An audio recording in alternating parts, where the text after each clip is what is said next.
Dopo il caso della ventenne di Re di Fonte, anche la giovane partita dal Padovano per diventare foreign fighter ha lanciato un appello per tornare a casa. Ho sbagliato, l'ISIS è una menzogna. Pauroso schianto a 320 km all'ora illeso per miracolo il pilota di un team trevigiano impegnato nel circuito della 24 ore di Le Mans. Ieri la firma degli industriali di Treviso e Padova che ha sancito la nascita di Assi Industria Veneto Centro e già si pensa alla fusione con Venezia in quello che potrebbe diventare il primo motore economico produttivo d'Italia. Autonomia del Veneto, martedì prossimo un nuovo vertice a Roma della delegazione di Palazzo Balbi, si tratta su tutte le 23 materie, dice Zaia, il governo ce le deve concedere. Attraverso la strada dopo una serata con gli amici, una vera travolta sulle strisce da un autodramma ieri sera a Santa Maria di Sala, 14enne in rianimazione. Con l'accensione del braciere del ricordo, ieri al via ufficialmente il raduno Triveneto degli Alpini a Vittorio Veneto che oggi entra nel vivo. Stasera una puntata speciale di Ring dalla città della vittoria e domani la lunga diretta della sfilata delle penne nere. Buona notizia perché ha intenzione di recarsi al sacrario di Cima Grappa in questi giorni di memoria della battaglia del solstizio. È stato riaperto il percorso trevigiano di Pian della Bala. Telespettatori di Antena 3, buongiorno e ben trovati con la prima edizione dei nostri telegiornali che torna a parlare di giovani donne, giovani ragazze venete arruolatesi nell'ISIS come foreign fighter. Dopo il caso della ventenne di Unedi Fonte di qualche giorno fa, un altro appello per tornare a casa arriva da Meriem, la giovane partita da Arzer Grande proprio per combattere tra le fila del califfato, un appello per il ritorno per la giovane che è viva e a quanto pare è sposata e ha 2 figli e che si sarebbe pentita di essersi arruolata dicendo l'ISIS è una menzogna, pronta dice a tornare anche a costo di essere arrestata. Arzer Grande si è sposata, ha 2 figli piccoli e vuole tornare in Italia. Sembra il lieto fine di una brutta storia, ma non è detto che Roma accontenti Meriem Reaili, anche perché al momento dell'eventuale rientro la 21enne di Arzer Grande verrebbe arrestata ed espulsa dall'Italia, al termine della pena, per arruolamento con finalità di terrorismo. Meriem, figlia di marocchini, era fuggita da Arzer Grande nel luglio 2015 per arruolarsi nell'ISIS. Ora dice di avere subito un lavaggio del cervello. Si troverebbe prigioniera e abbandonata in una tendopoli nel nord-est della Siria.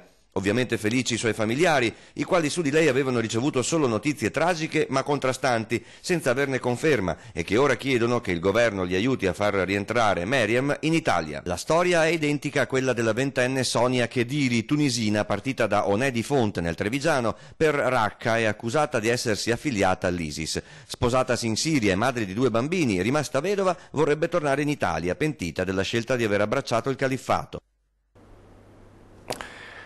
E allora lo spettacolare incidente in cui è rimasto coinvolto un pilota trevigiano alla 24 ore di Le Mans, schianto ad altissima velocità, pilota fortunatamente e aggiungiamo anche miracolosamente illeso.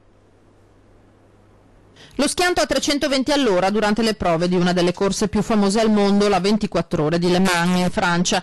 Al volante della Dallara P217 Gibson del team Cetilar di Villorba Corse, il pilota di Caerano San Marco Giorgio Sernagiotto, 37 anni, il prossimo 28 luglio, rimasto praticamente illeso.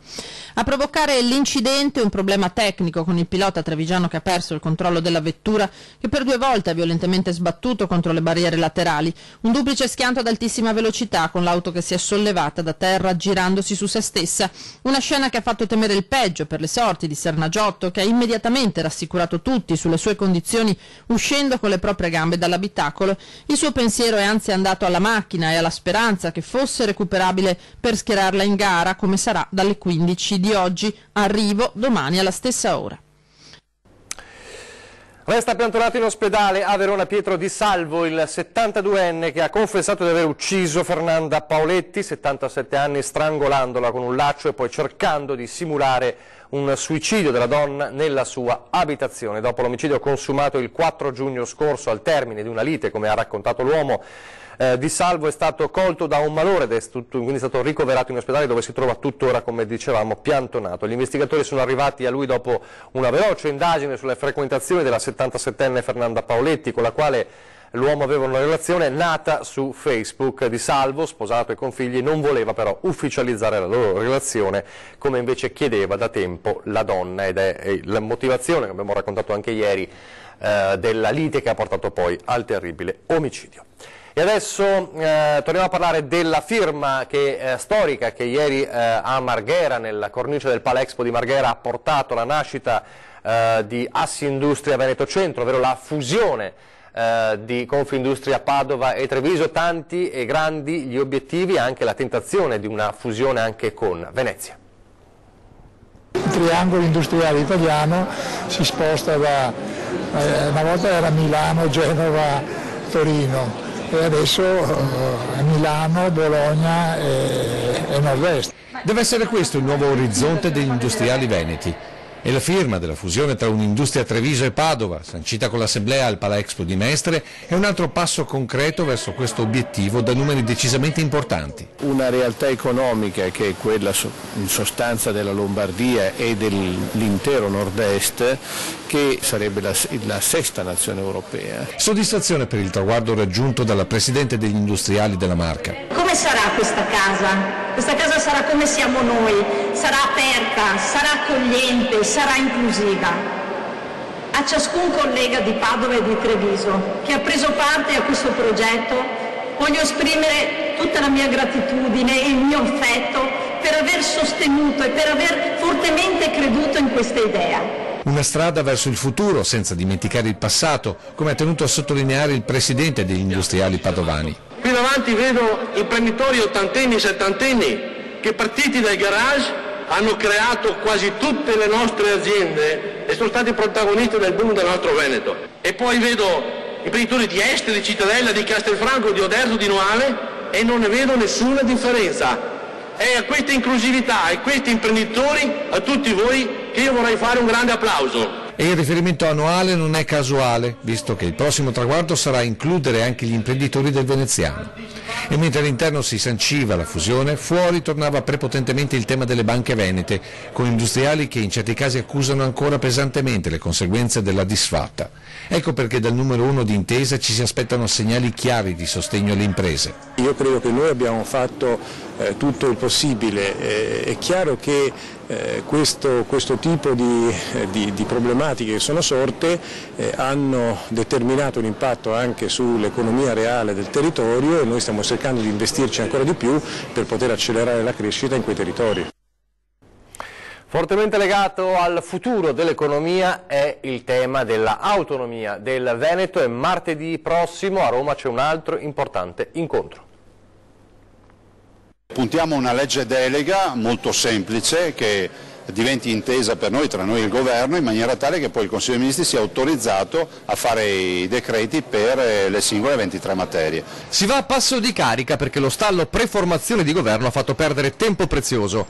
Entro fine anno l'obiettivo dell'intesa sull'autonomia dunque, e dopo l'incontro Zaia-Stefani di martedì scorso a Roma per riprendere il percorso, c'è già un nuovo appuntamento ravvicinato in agenda. Martedì 20 giugno di nuovo nella capitale. La riunione della nostra delegazione trattante, che completerà, io spero, ormai la partita dell'analisi delle singole 23 materie, in maniera tale che si sta già preparando la fase successiva alla firma dell'intesa. 23 erano le materie che chiedevamo ai governi Renzi e Gentiloni, e 23 sono quelle che ci dovrà concedere il governo Conte-Salvini-Di Maio, spiega Zaia. Il Veneto ha chiesto le materie previste dall'articolo 116 della Carta, e poi si partirà con l'applicazione dei costi standard, con un risparmio di 30 miliardi. La virtuosità è legata all'autonomia, dice. Timori per lungaggini e pastoie burocratiche? Ci sarà sempre qualche incrostazione centralista, però io ricordo sempre Einaudi che nel 1948, presentando la Costituzione, diceva: ad ognuno dovremo dare l'autonomia che si spetta, e questa autonomia noi ce l'aspettiamo perché siamo anche andati a chiederla ufficialmente.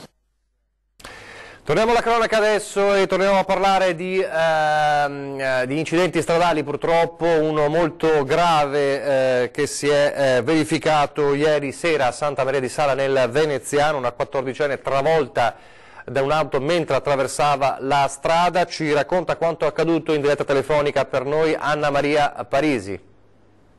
Ragazzina di 14 anni è stata investita in pieno mentre stava attraversando la strada lungo le strisce pedonali dopo aver trascorso la serata con gli amici. C'è grande preoccupazione qui a Veternigo di Santa Maria di Sala per lo stato di salute di questa ragazzina di 14 anni del posto, tra l'altro, che giovedì sera è stata investita in via Desman e e venerdì è stata operata d'urgenza per un gravissimo trauma cranico riportato. Nel frattempo il conducente dell'auto, anch'egli residente in quelle di Veternigo di Santa Maria di Sala, non ha riportato alcuna ferita e purtroppo ha detto di non essere riuscito ad arrestare in tempo la propria auto, impattando in pieno appunto contro questa ragazzina che è rovinata a terra in modo molto grave.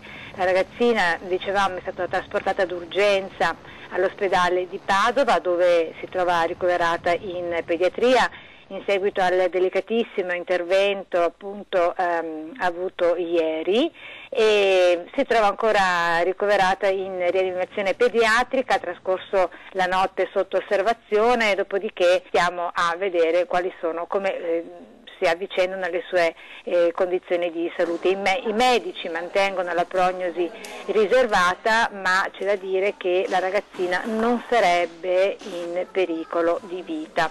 E da Santa Maria di Sala è tutto, restituisco la linea. Grazie ad Anna Maria Parisi. Adesso l'intervento dei Vigili del Fuoco alle 3 di questa notte a Grisignano di Zocco, in provincia di Vicenza, per l'incendio di un appartamento al primo piano di una casa bifamiliare, un appartamento vuoto perché gli inquilini si trovano in vacanza. L'allarme è stato dato da alcuni vicini che hanno sentito prima una deflagrazione, uno scoppio, poi hanno visto il bagliore delle fiamme e fumo uscire dall'abitazione. Il rogo ha distrutto la sala da pranzo e il fumo ha danneggiato tutti i locali.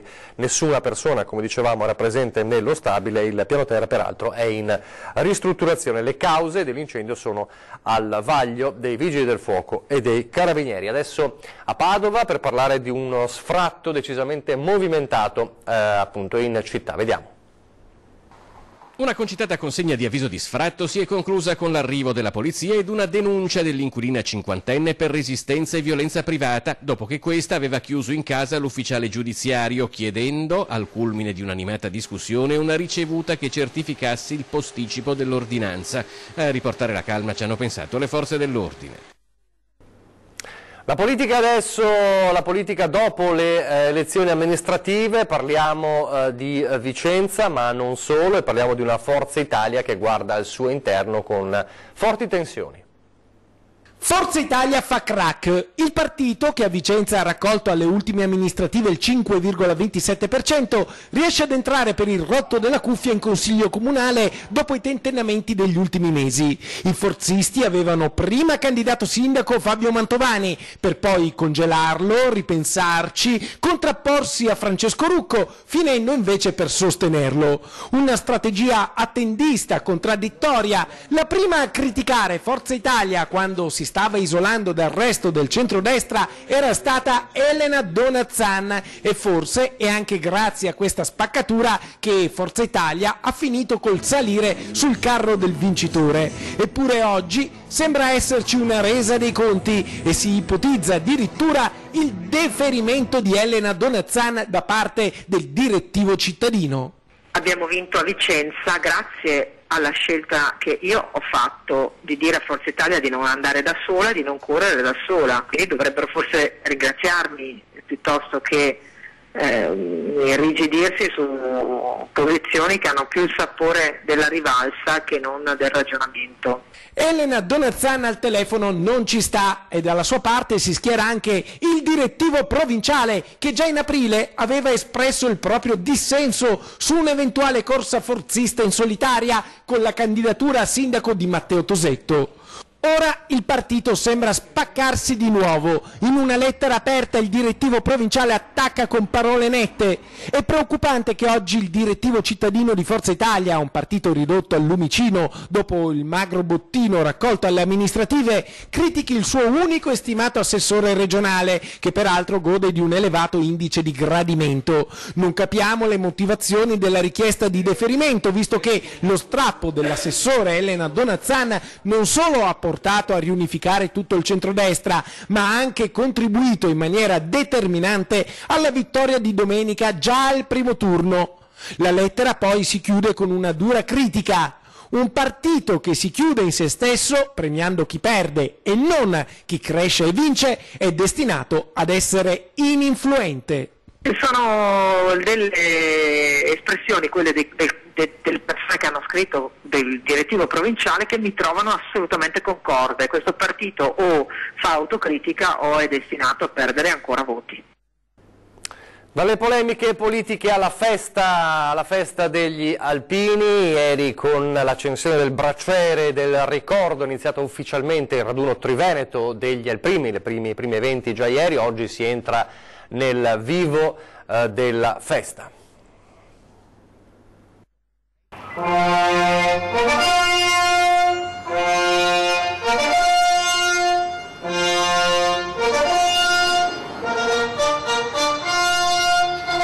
La lunga cavalcata verso la sfilata di domani con 30.000 penne nere nella città della vittoria, nella città che ha significato 100 anni fa la fine di una tragedia. È stata una prima giornata intensa quella di ieri per la 3 giorni alpina di Vittorio Veneto che coinvolge l'intero comprensorio. Nei Sacelli lo scoprimento di una pietra d'inciampo a memoria dei caduti della prima guerra. Oggi scopriremo questa pietra in ricordo di quello che è stato, del lavoro fatto, una pietra che non è solo pietra presente nel monumento di Tarzo, ma è una pietra che troveremo su tutti i comuni della vostra sezione, quindi un grazie a tutto quello che state facendo. E poi la partenza delle fiaccole tricolori che nel pomeriggio hanno acceso in Piazza del Popolo il braciere del ricordo. Portate con voi il messaggio di pace che poi celebreremo questa sera. Buon viaggio. In 500 all'alzabandiera autorità civili e militari, cittadini per il via ufficiale alla Dunata Triveneta che entra oggi nel vivo con il conferimento della cittadinanza onoraria di Vittorio Veneto all'Ana, la messa in cattedrale alle 17 e la sfilata alle 18 sulle orme dei Fanti che entrarono in città 100 anni fa. Siamo qui per ricordare, certo, perché gli alpini lo hanno dentro il cuore, lo hanno come messaggio lasciato fin dalla fondazione di questa nostra associazione, lo hanno perché è scolpito per noi sull'Ortigara, su quella colonna mozza dove è scritto per non dimenticare. E questa sera a Ring ci sarà una puntata di Ring speciale, Antena 3 seguirà in diretta una serata speciale appunto dedicata agli alpini, ovviamente noi poi ci collegheremo nel corso dei nostri telegiornali di questa sera con Vittorio Veneto e i nostri inviati, ma dalle 21:15 una puntata speciale di Ring che per una sera lascia da parte la politica per raccontare proprio in diretta dalla città della vittoria le emozioni e la festa degli alpini, tanti gli ospiti che si susseguiranno appunto nella puntata di questa sera di Ring, proprio speciale alpini, e quindi da non perdere dalle 21:15. Poi domani mattina dalle 9:30 all'inizio della sfilata Antena 3 seguirà in diretta tutta la sfilata delle penne nere nella città della vittoria, quindi altro appuntamento da non perdere. Adesso una breve pausa pubblicitaria.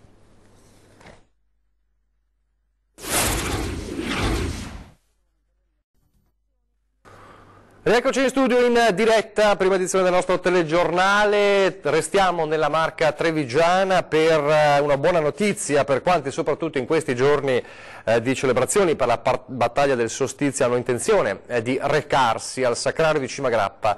Una buona notizia perché è stato riaperto il percorso trevigiano di Pian della Bala. Per più di qualcuno queste immagini appariranno come un sogno, con quella strada tra le nuvole finalmente riaperta e percorribile. Sono i tunnel di Pian della Bala che collegano il percorso della Grande Guerra sulle sommità del Monte Tomba, del Monte Pallone, del Boccaora e del Monte Meda con Cimagrappa. Strada provinciale chiusa da tempo a causa dei massi che con le nevicate e il gelo ogni anno ostruiscono il percorso e che ogni anno, finché c'erano i fondi, la provincia di Treviso rimuoveva permettendo ai turisti, ma soprattutto al popolo delle Malghe, di muoversi da e verso la piana, come dai versanti bellunese e vicentino verso quello di Marca del Monte Sacro alla Patria. Soldi finiti e problemi per la viabilità in queste zone, considerando che il percorso verso Crespano col famoso Salto della Capra è chiuso per manutenzione e quello da Semonzo aprirà forse per fine mese. Restava solo la strada Cadorna da Romano, con le prevedibili code per chi, soprattutto nell'anno del ricordo della vittoria nella Grande Guerra, vuole recarsi in pellegrinaggio al Sacrario di Cimagrappa. Ecco perché queste immagini sicuramente riapriranno il cuore ai molti che conoscono e apprezzano questi luoghi, ma soprattutto per l'economia delle malghe che tengono vive queste vette e queste valli. Proprio una buona notizia, e qua dobbiamo dire un grazie sincero all'amministrazione provinciale e al sindaco Stefano Marcon per l'interessamento che hanno dato per l'apertura della strada che da Pian della Baia va in Cimagrappa, e quindi possiamo dire che adesso, sistemata anche la strada che va a Campocroce, il Grappa è tutto percorribile. Invitiamo quindi i consumatori e i visitatori a visitare le malghe e a visitare questo territorio meraviglioso. Adesso a Castelfranco, dove i carabinieri in congedo hanno consegnato un assegno per contribuire al restauro delle mura cittadine. Una stretta di mano e in primo piano l'assegno da 2.000 euro che la sezione di Castelfranco dell'Associazione Nazionale Carabinieri in Congedo ha consegnato al vice sindaco Gianfranco Giovine, soldi donati per il restauro delle storiche mura cittadine. È un autofinanziamento che si sono creati nella associazione di Castelfranco Veneto e che naturalmente ha dato come frutto 2.000 euro di donazione. Un gesto straordinario, così il vice sindaco ha definito la donazione dell'associazione. L'associazione Carabinieri prima naturalmente militando direttamente al servizio della comunità e della nostra nazione, ma adesso anche in congedo di fatto sono sempre disponibili e sempre naturalmente una realtà a cui si può fare riferimento. 7 milioni di euro, a tanto ammonta il restauro delle mura castellane. L'amministrazione comunale con propri fondi è intervenuta con 700.000 euro utilizzati per il restauro della torre di nord-ovest che a breve verrà collaudata e poi aperta al pubblico. Ha invece preso il via in questi giorni il cantiere della torre di sud-est finanziato dal Ministero dei Beni Culturali con 500.000 euro. Accanto a questo impegno c'è quello nato in collaborazione con la nostra emittente, la campagna di raccolta fondi popolare con circa un centinaio di cittadini, anche da fuori Castelfranco, che hanno risposto donando piccole somme. Finora sono stati raccolti circa 5.000 euro e adesso arriva il contributo dei carabinieri in congedo. Speriamo anche che sia poi di emulazione per altre associazioni che possono così sentirsi vicine a quelli che sono gli obiettivi che questa amministrazione si è posta nel restaurare le mura della città. L'avete visto in sovraimpressione, ve lo facciamo rivedere, è il codice IBAN, perché come si diceva nel servizio questa campagna per salvare, adottare le mura di Castelfranco, una campagna del Comune di Castelfranco in collaborazione con Antenna 3, perché le mura di Castelfranco sono un patrimonio di tutti, non solo dei castellani evidentemente, quindi la causale, quella che scrivete, che vedete in sovraimpressione, è l'IBAN per un'offerta di qualsiasi tipo, di qualsiasi entità, perché ogni offerta ovviamente può aiutare le mura di Castelfranco. È davvero tutto, adesso vi lascio alle previsioni del tempo, vi ricordo questa sera 21:15 per seguire ancora la festa degli Alpini, una puntata speciale di Ring in diretta dalla città della Vittoria. Le previsioni del tempo, arrivederci.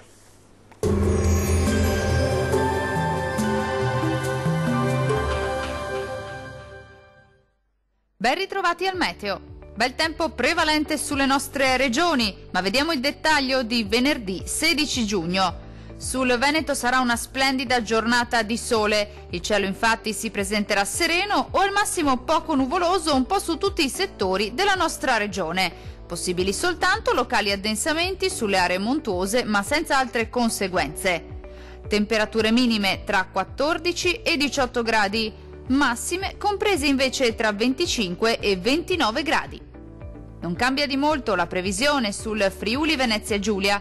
Sulla nostra regione sarà infatti una bella giornata di sole. Su tutti i settori il cielo si presenterà sereno o al massimo poco nuvoloso. Possibili isolati addensamenti, ma del tutto innocui. Temperature minime tra 15 e 18 gradi. Valori massimi oscillanti invece tra 27 e 29 gradi circa. Diamo infine uno sguardo al Trentino Alto Adige, dove sarà in prevalenza soleggiato con cielo al massimo poco nuvoloso. Non si escludono tuttavia locali addensamenti sui settori di confine, ma che non dovrebbero dar luogo a temporali. temperature minime tra 12 e 14 gradi. Le temperature massime invece saranno comprese tra 27 e 29 gradi circa. Dal meteo di Antenna 3 per ora è tutto. Arrivederci al prossimo aggiornamento.